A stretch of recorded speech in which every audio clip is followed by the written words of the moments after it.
The listeners and the viewers and the readers need to hear the message of the gospel. They need to hear Christian music that inspires them. They need to be able to turn on the television, the radio, or the internet and hear that there's hope in the gospel.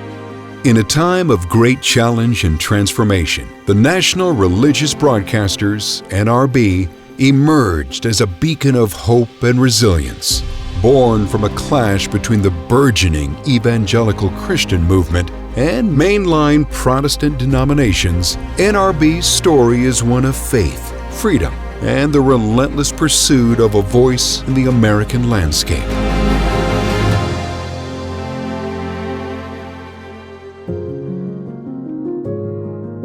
The 1940s marked a crisis in American radio broadcasting. Mainline Protestant leaders, fearing the influence of independent evangelical preachers, lobbied for regulations to restrict their access to the radio spectrum. You could only program in the public sector, you could only go for 30 minutes, you couldn't fundraise, and you had to be approved by local or national church councils. This threat to religious freedom galvanized evangelical broadcasters. Pioneers like William Ward Eyre and Paul Rader, whose broadcasts had already captivated millions, found themselves at a crossroads. The Federal Council of Churches, advocating for exclusive control of religious broadcasts, succeeded in pushing evangelicals off national networks. In response, 150 evangelical leaders convened at Chicago's Moody Memorial Church, birthing NRB in 1944 with a constitution, bylaws,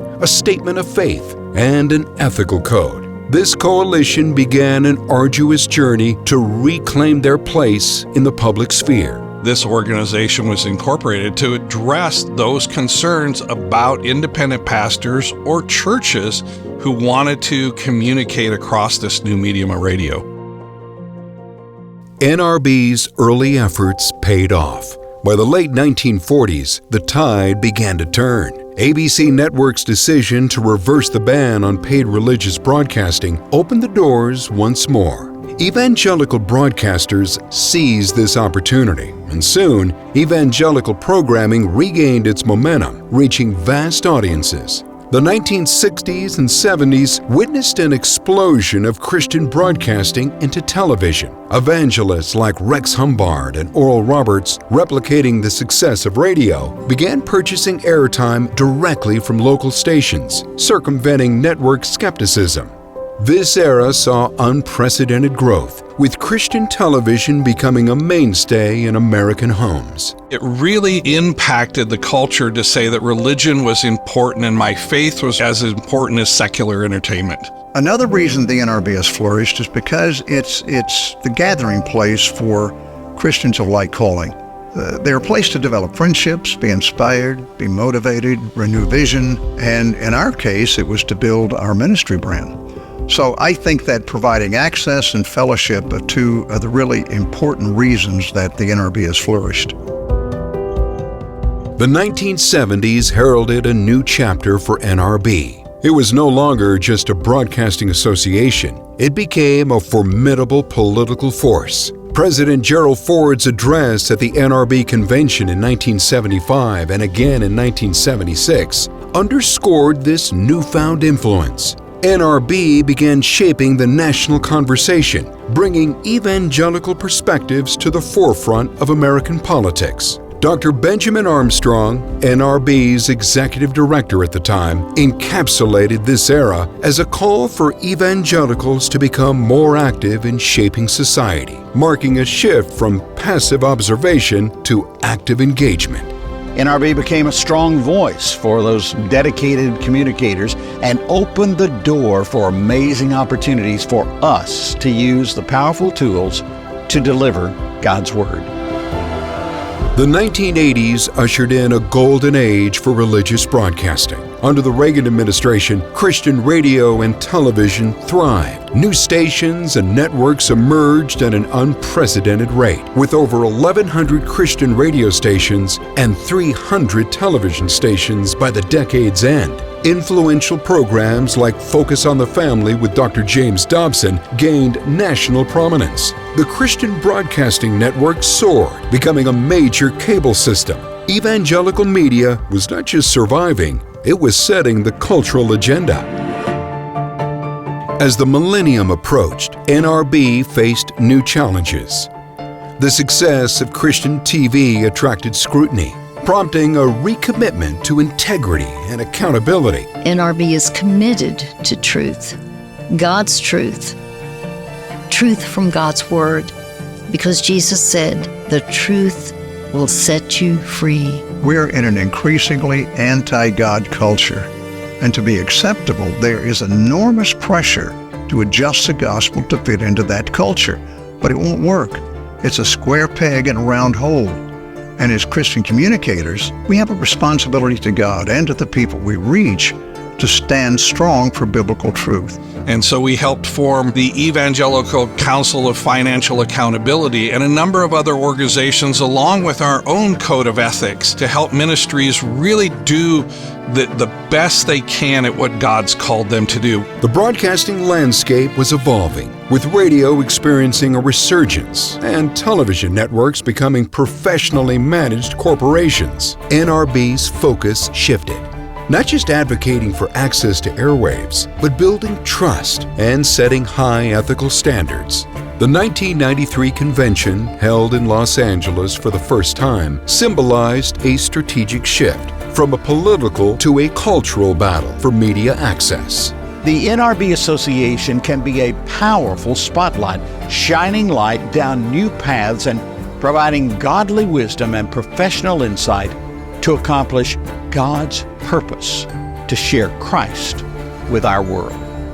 In today's rapidly evolving digital landscape, NRB's commitment has never wavered. It stands as a vanguard, fiercely defending the right of Christian evangelicals to be heard and using its power to convene Christian communicators. I just loved the NRB conventions. I never missed one of the chapter meetings because they were always so inspirational and so, well, just wonderful to meet the people. Wonderful to be engaged with them in the same pursuit. NRB members are singularly unified by a common goal to spread the gospel and reach the world for Jesus Christ. In a world increasingly indifferent, sometimes even hostile to the gospel, the role of NRB is more critical than ever. Well, certainly, I think today our freedom of speech is relatively strong, but it's in jeopardy. There's no question about that.